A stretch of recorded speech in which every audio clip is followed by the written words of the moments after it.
Hello students, this is Vipasha Kaur. आज lecture है हमारा 4th ईयर का history of modern Indian art code 401। तो हम बात कर रहे थे आर्टिस्ट के बारे में, मॉडर्न आर्टिस्ट के बारे में, जिसमें हमारी बात चल रही थी विनोद बिहारी मुखर्जी जी के बारे में।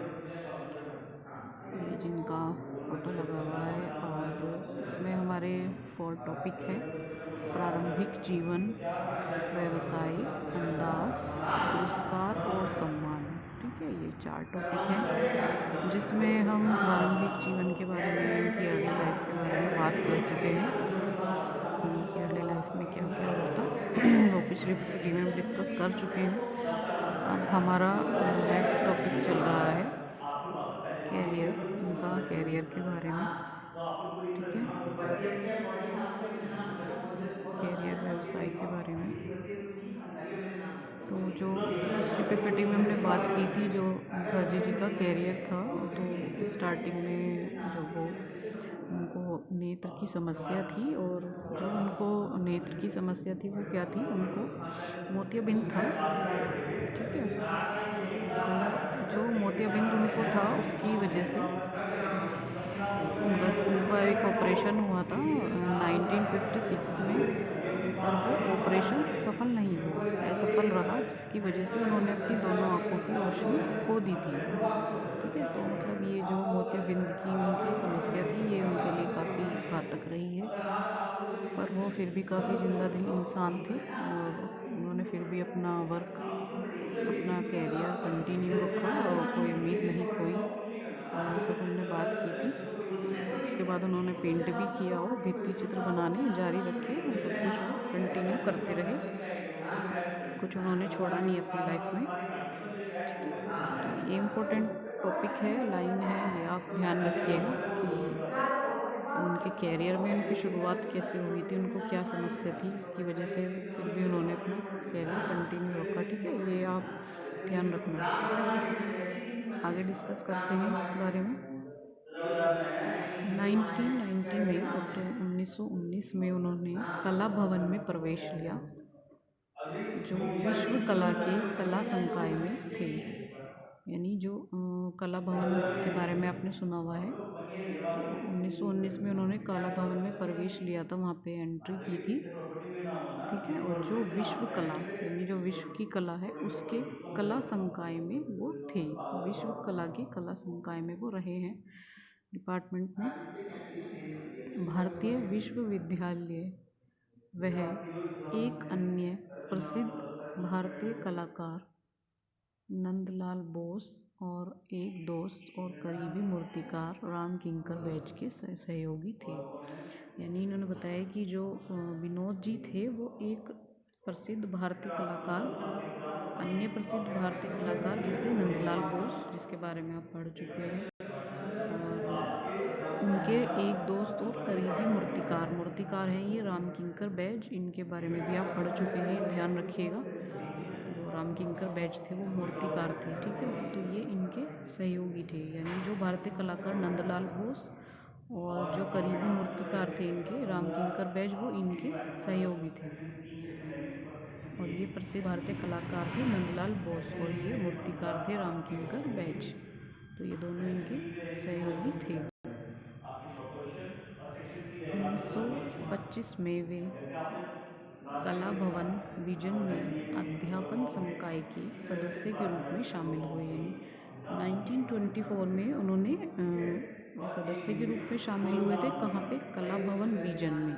ठीक है, अध्यापन संकाय के सदस्य के रूप में वो शामिल हुए थे। ठीक है,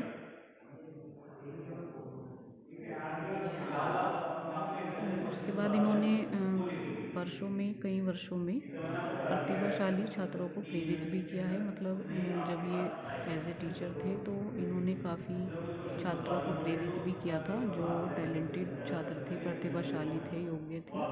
तो कई मतलब वर्षों तक उन्होंने कितने ही प्रतिभाशाली जो भी उनको लगते थे छात्रों को उन्होंने प्रेरित किया था। उनमें से उल्लेखनीय हैं। अब इन्हें बताया है कि उनमें से कौन कौन उल्लेखनीय है, जैसे चित्रकार जहर दास गुप्ता और रामानंद बंदोपाध्याय, ये सब चित्रकार ही है जिनके नाम यहाँ पे बताए गए हैं। तो चित्रकार जहर दास गुप्ता जी, दूसरा है रामानंद बंदोपाध्याय, थर्ड है के.जी. सुब्रमण्यन, ठीक है, बेहर राम मोहन सिन्हा, और मूर्तिकार और प्रिंट मेकर सोमनाथ हौर। यानी जो ये सोमनाथ हौर थे, ये मूर्तिकार भी थे और प्रिंट मेकर भी थे, ठीक है। सोमनाथ हौर जी मूर्तिकार और प्रिंट मेकर दोनों थे। और डिज़ाइनर रितेन मजूमदार और फिल्म निर्माता सत्यजीत रे, ठीक है। तो यहाँ पे इन्होंने पूरा इस पर क्या बताया है कि मतलब कहीं काफ़ी टाइम तक जो विनोद मुखर्जी थे, इन्होंने कई प्रतिभाशाली जो टैलेंटेड छात्र थे उनको प्रेरित किया था काम करने के लिए, उनको गाइड किया था, ठीक है। तो उनमें से कुछ उल्लेख इन्होंने नाम बताए हैं उल्लेखनीय, तो आप उनके सबके नाम ध्यान रखना। चित्रकार जहर दास गुप्ता जी, रामानंद बंदोपाध्याय जी, के.जी. सुब्रमण्यन। वैसे आपने इन सब चित्रकारों के नाम सुने होंगे, काफ़ी सारे आर्टिस्ट के बारे में बात हो ही चुकी है पहले भी, first year, second year, third year, final में भी जो रह गए आपके, ठीक है। के.जी. सुब्रमण्यन और बेहर राम मोहन सिन्हा, सोमनाथ हौर जो कि मूर्तिकार और प्रिंट मेकर दोनों ही रहे हैं, डिज़ाइनर रितेन मजूमदार जी और फिल्म निर्माता सत्यजीत रे। ये जो सत्यजीत रे हैं ये फिल्म निर्माता हैं, ठीक है, और रितेन मजूमदार जी ये डिज़ाइनर हैं, ठीक है। तो ये आप ध्यान रखिएगा। नेक्स्ट है 1949 में उन्होंने कला भवन छोड़ दिया। तो फिर जब उन्होंने वहाँ पे इतना वर्क किया था, उसके बाद 1949 में इन्होंने कला भवन छोड़ दिया,